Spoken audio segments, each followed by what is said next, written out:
कोलकाता में एक महिला डॉक्टर के साथ क्रूरतापूर्वक दुष्कर्म किया गया और उसकी हत्या कर दी गई।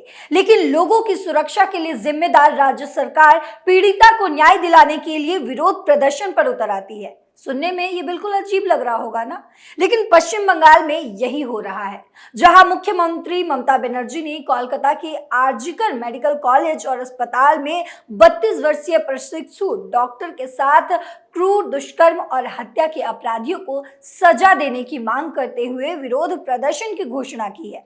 इस ऐलान के बाद सबसे बड़ा सवाल ये है कि जिस राज्य में ये घटना हुई है, उसी राज्य की सरकार ने कोई कदम नहीं उठाया।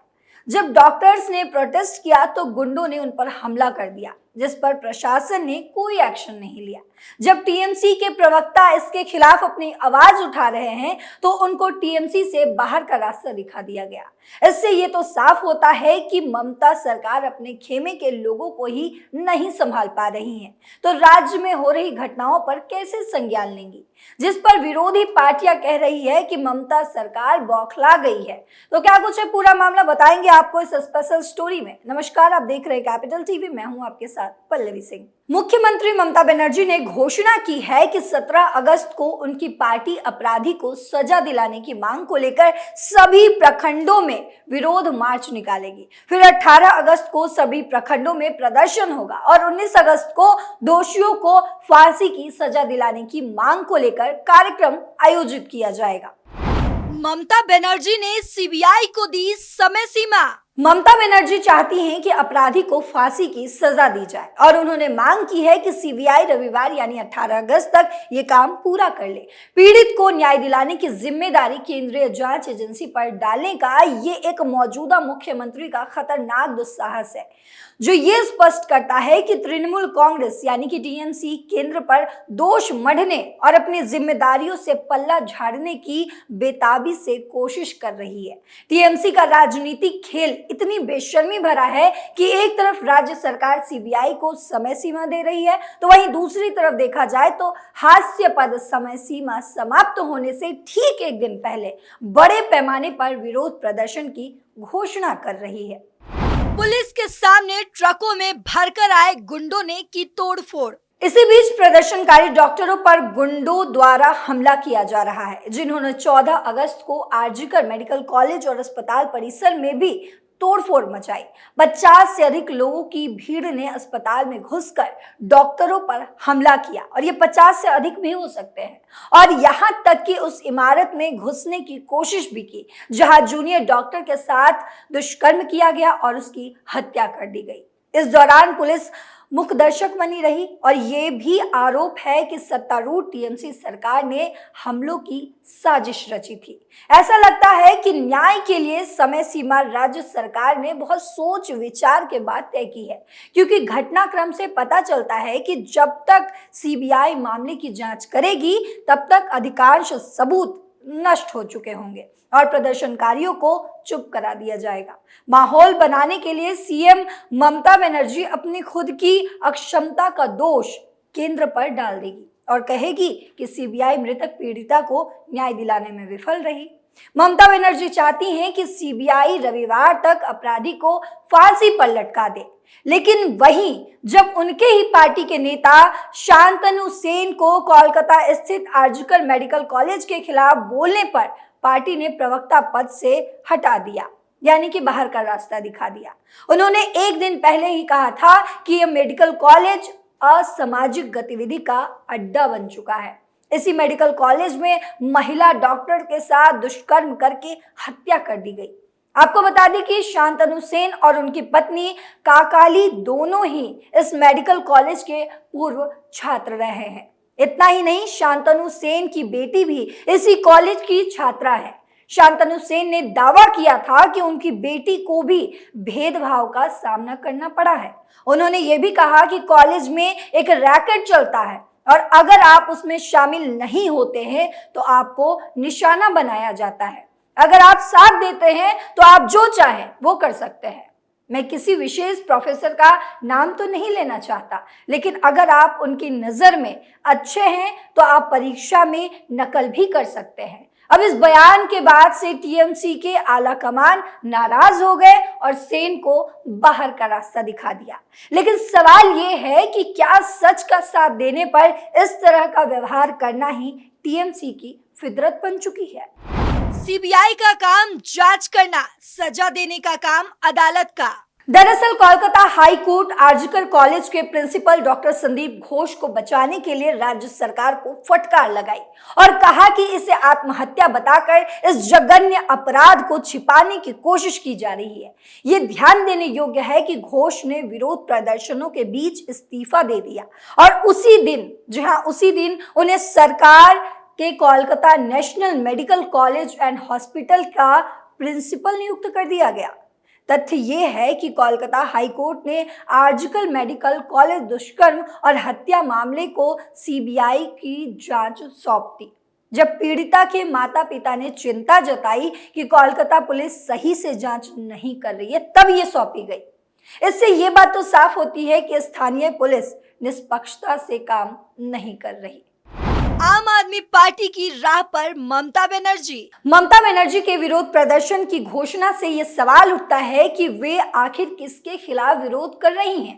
कोलकाता पुलिस के खिलाफ, अपराधी के खिलाफ या खुद के खिलाफ?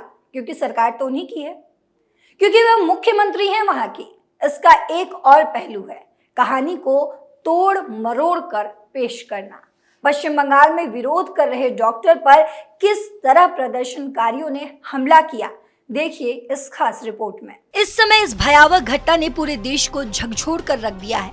मीडिया दिखा रहा है कि कैसे पश्चिम बंगाल और देश के दूसरे हिस्सों में डॉक्टर शांतिपूर्ण विरोध कर रहे हैं और कैसे पुलिस की मौजूदगी में बंगाल में उन पर हमला किया गया। हालांकि राज्य की मुख्यमंत्री खुद न्याय की मांग करते हुए विरोध करेंगी, जबकि लोगों की सुरक्षा सुनिश्चित करना उनका काम है। लेकिन वो खुद प्रदर्शन कर रही हैं और न्याय मांगने वालों में शामिल हो गई हैं, ताकि ये भूमिका बनाई जा सके कि ममता बनर्जी पीड़िता के साथ खड़ी हुई हैं। खुद फेल होना और हर बात के लिए केंद्र को दोषी ठहराना ममता की यूएसपी। डॉक्टरों का विरोध प्रदर्शन 2019 में हुई इसी तरह के आंदोलन की याद दिलाता है, जब एनआरएस मेडिकल कॉलेज और अस्पताल के 2 डॉक्टरों पर एक मरीज मोहम्मद सईद के रिश्तेदारों ने हमला किया था। याद कीजिए वो दिन आप, जिसकी जून 2019 में इलाज के दौरान मौत हो गई थी।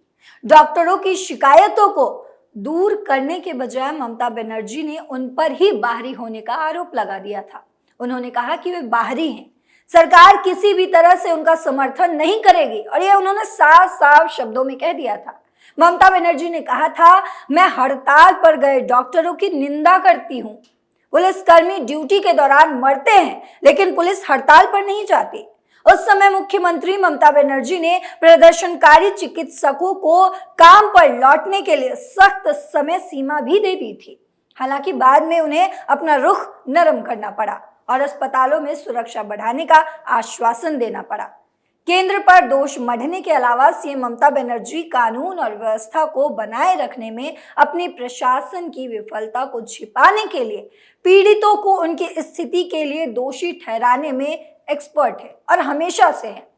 आपको उदाहरण के लिए बता दें कि उन्होंने पहले ये आरोप लगाया था कि जब हिंदू मुस्लिम क्षेत्रों से रामनवमी जुलूस निकालते हैं तो हिंसा होती है, और उन्होंने इस्लामिक कट्टरपंथियों को उनके धर्म और रमजान का हवाला देकर क्लीन चिट देने का भी प्रयास किया था।